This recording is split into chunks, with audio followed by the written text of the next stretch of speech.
Huancavelica, el poder de la comunicación.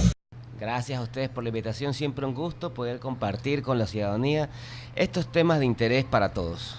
Bueno, interés, cuando hablamos de impuestos es un tema árido, créanmelo, árido, porque se volvió eminentemente como debe ser técnico.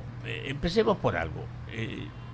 La gente quisiera saber, economista Avilés, a ver, ustedes tienen una meta dentro del presupuesto general del Estado que de recaudaciones que se aproxima a los 15.000 millones de dólares.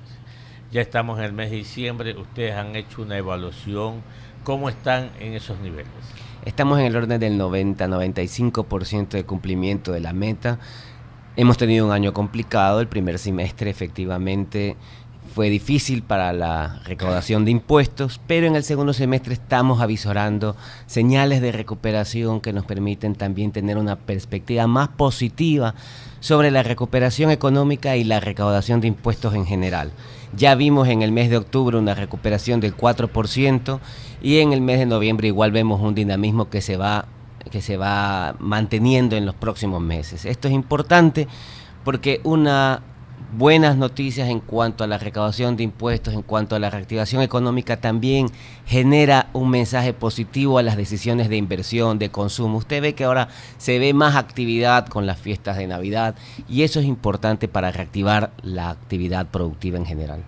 Cuando estuvimos en la Facultad de Ciencias Económicas, escuchábamos decir, bueno, las recaudaciones, la provincia que más recauda es Guayaquil. Y alguien salía, no, es Pichincha, porque en Pichincha, mire usted las cifras. Y entonces era una controversia y se llegaba al final o a la conclusión que Pichincha generaba más ingresos producto de que en Pichincha tributan las empresas petroleras. Y hago esta mención porque el precio del barril de petróleo bajó notablemente y obviamente se afectaron las recaudaciones. ¿Cómo estuvo esto?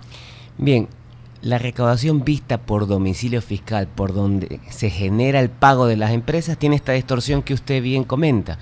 Si yo cojo dónde están domiciliadas las empresas, resulta que Pichincha recauda el 60% a nivel nacional y Guayas 30%, el resto de las provincias el 10%.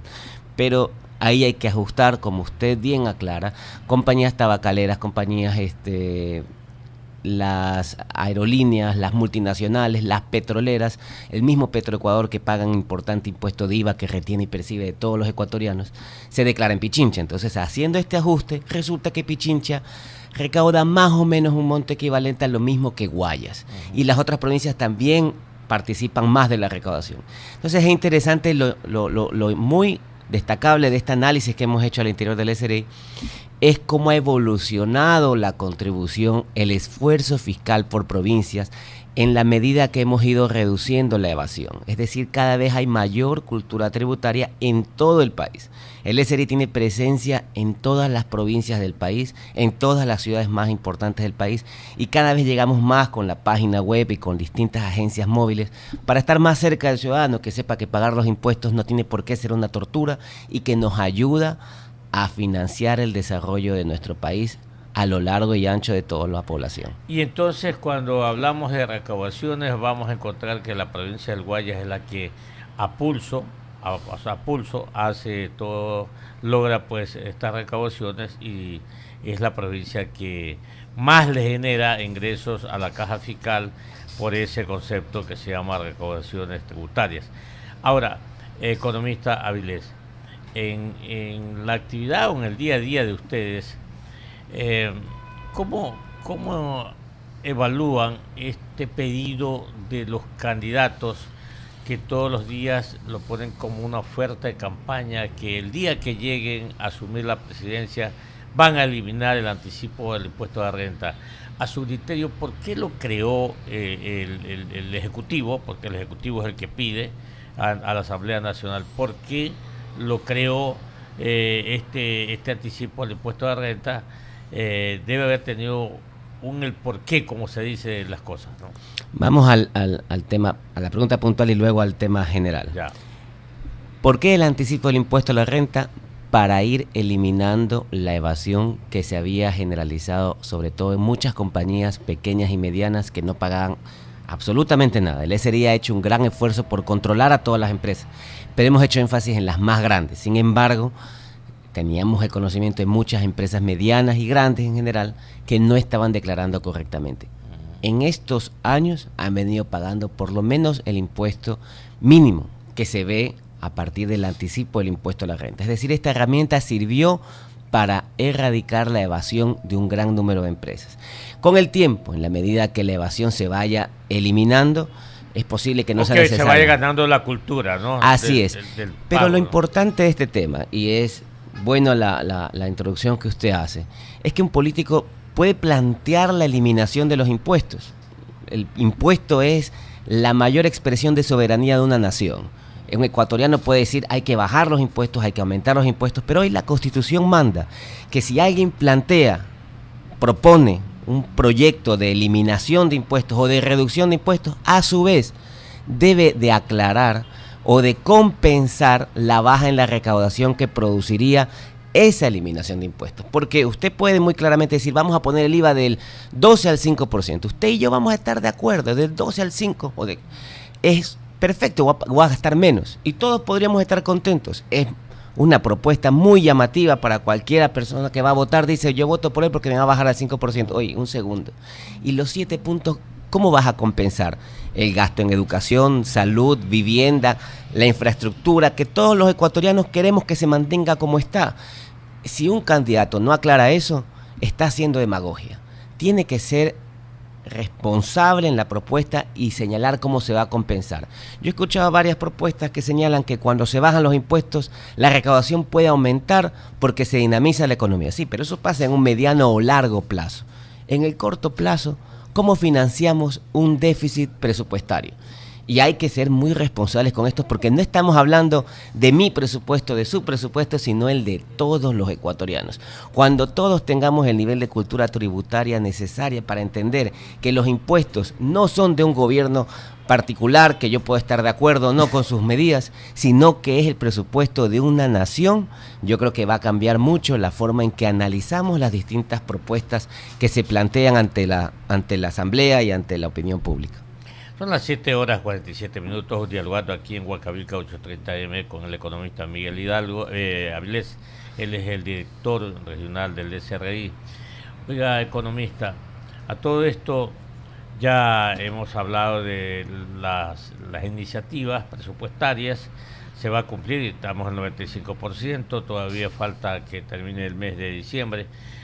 Ahora, ustedes ya han planteado un presupuesto de ingresos para el próximo año, aunque el presupuesto general del Estado no se aprueba sino hasta después que venga el nuevo presidente y lo presente, pero sin embargo, pues de alguna manera ustedes tienen alguna meta, así como el Banco Central del Ecuador ha planteado una meta de crecimiento, una meta de inflación. Ustedes también deben de haberse ya programado o planificado una meta de recaudaciones para el año 2017.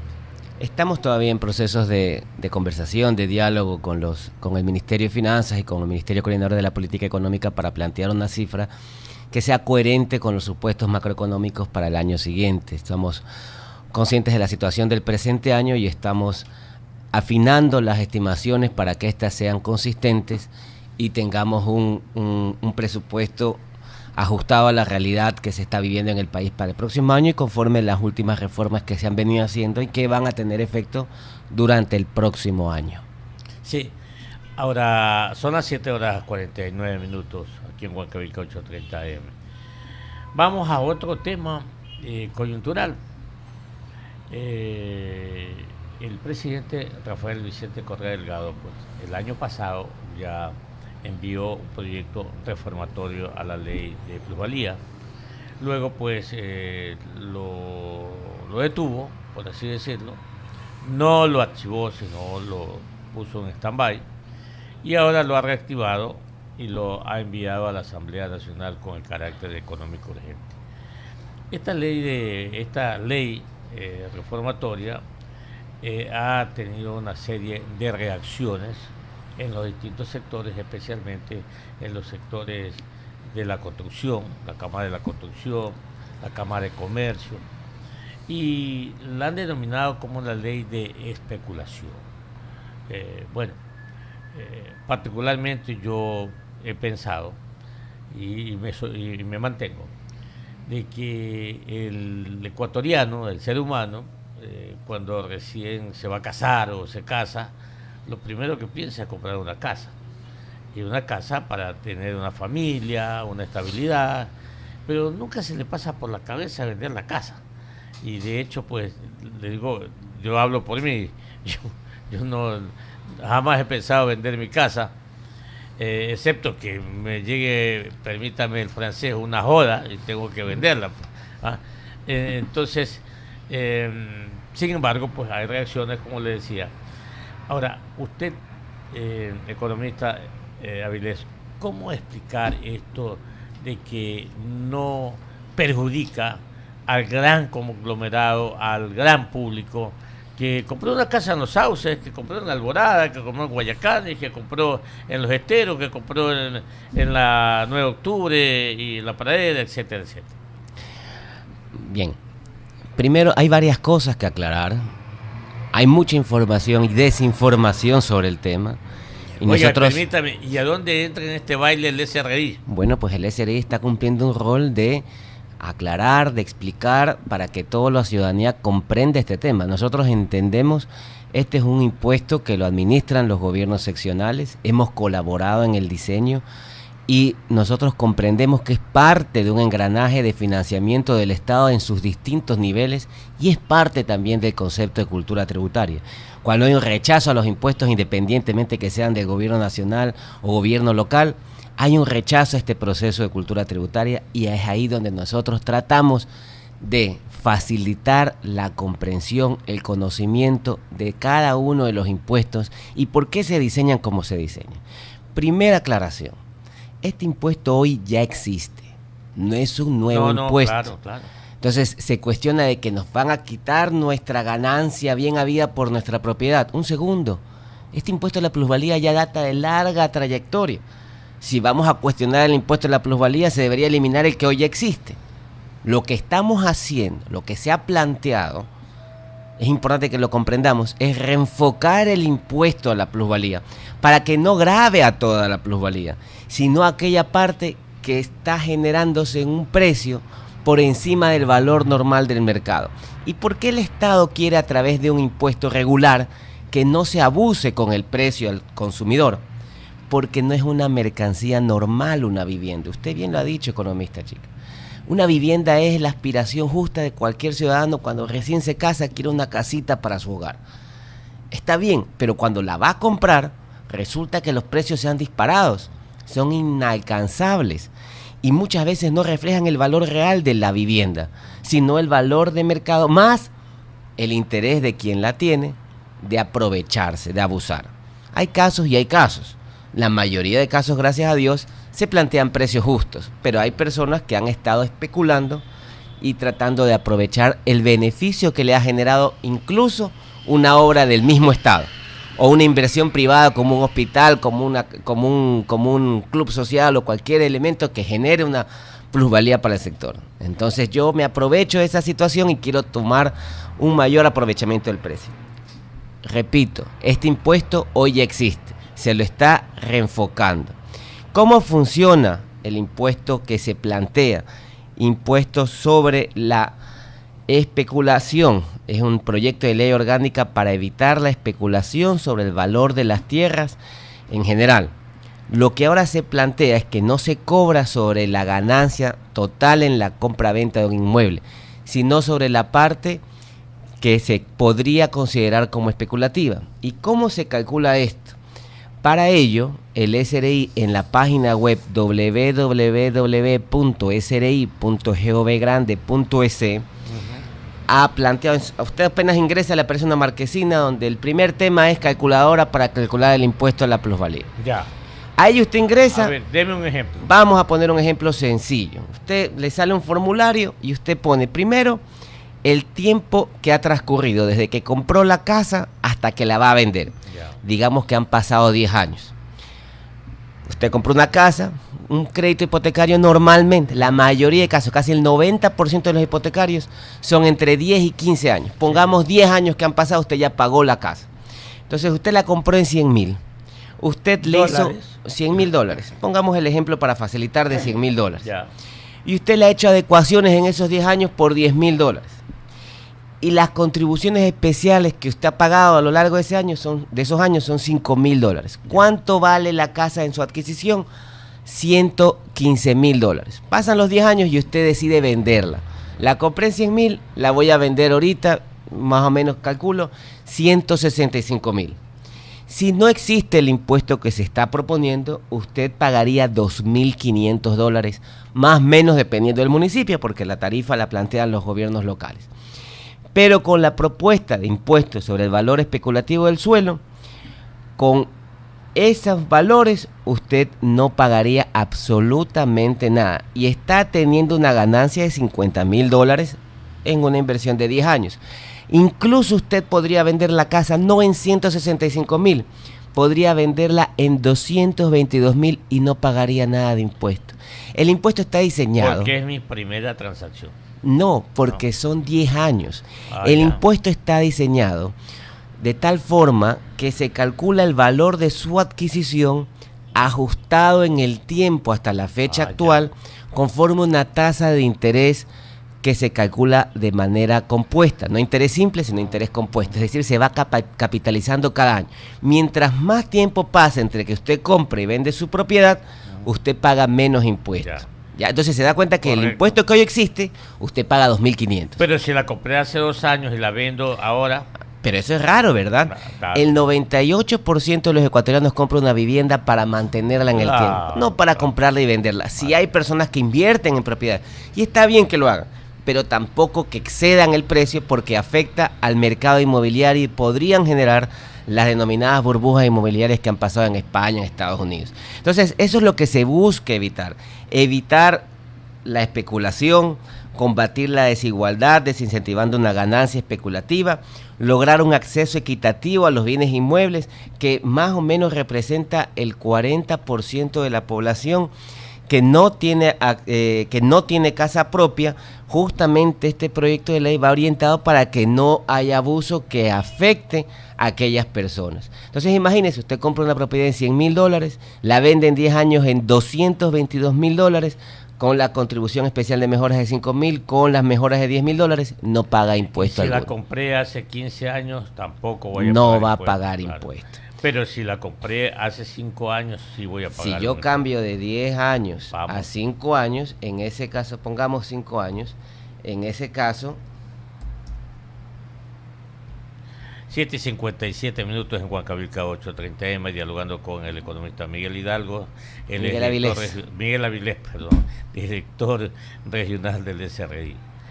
déjeme que voy a poner sí, los datos en la calculadora de nuevamente 5 y vamos años. a ver cómo sale el tema. Bueno, en el tema del SRI, pues indudablemente se pueden hablar muchas cosas, pero el ciudadano de a pie lo que debe estar claro es que así no tenga ingresos, debe de acercarse a las ventanillas del SRI y hacer una declaración cada año de que no tuvo ingresos y está registrado en el SRI. Eso se llama formalidad. Me parece que por ahí también tenemos que siempre estar diciéndole a todos los ciudadanos que se conviertan en un contribuyente del SRI. Y de esa manera también, como insisto, ganamos formalidad. Sí, lo que usted señala es que los contribuyentes que tienen su registro único de contribuyentes tienen que declarar el IVA mensual o semestralmente, las retenciones de impuestos si hubiera lugar, y el impuesto a la renta anual si superara la fracción básica, independientemente que no tenga que pagar impuestos. Claro. Y las declaraciones se hacen por internet. Cada vez es más fácil estar al día, ya no hay excusas para Ya decir... no hay. Oiga, no sé cómo pagar o se me hizo muy difícil. No, lo hace por internet. Si tiene que pagar, pueden debitarle la cuenta. Es muy fácil estar al día, evite multas y sanciones, no necesita acercarse ya ni al banco, desde su casa lo hace. Y si no tiene que pagar impuestos, declara simplemente que no tuve ventas y no hay ningún inconveniente. En el ejemplo que me pedí, 100.000 dólares, vendo en 165.000, 10.000 de mejoras, 5.000 de contribuciones especiales.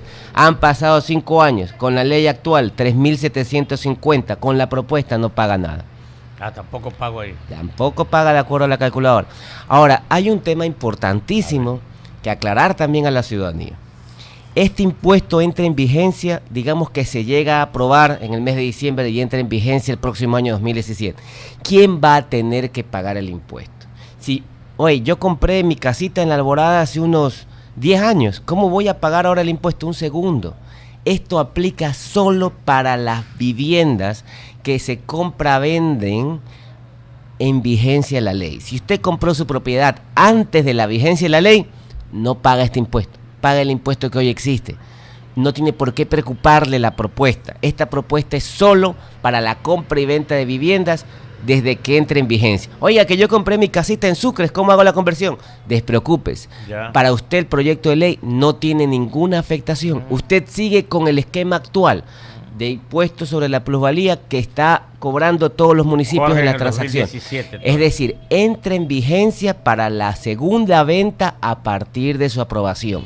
Entonces, también se asustó mucha gente que ha empezado a hacer el cálculo de su casa. Un segundo, usted ya compró su casa, no va a pagar con este impuesto. Esto es para evitar la especulación en la compra y venta de vivienda a futuro. A no dejarnos engañar muchas veces por desinformación, podemos cuestionar las buenas prácticas para mejorar el sistema tributario. Entonces, estas aclaraciones, mire, que son tan importantes que la ciudadanía no las conoce, que se lo ha tratado. Es que es árido el tema, es árido. Es complejo y por eso es que hemos puesto la calculadora, para simplificar, para facilitar. Si usted, ciudadano, se siente preocupado por este tema, ingrese a la página web del SRI, ingrese a la calculadora, se explica claramente cómo funciona el impuesto, haga su ejercicio y va a darse cuenta que tal cual se está planteando el proyecto incluso es mejor que el impuesto vigente. Entonces es una mejora, pero se lo ha planteado, como es un nuevo impuesto, nos quieren quitar nuestra ganancia normal, nuestra inversión en todos estos años. No, segundo, aquel que ya tiene su casa no va a pagar este impuesto, es para el futuro, para aquel que compra y venda, no especule, porque afecta a quienes sí están interesados en pagar un precio justo por una vivienda decente. Economista Avilés, clarísimo, hay que seguir insistiendo entonces porque esto, como insisto, es muy complejo, el tema es muy complejo, es técnico y el ciudadano de a pie a veces pues se confunde o lo confunde también. Y por eso le agradezco a usted por darnos este espacio para poder comunicar a la ciudadanía. Con mucho gusto.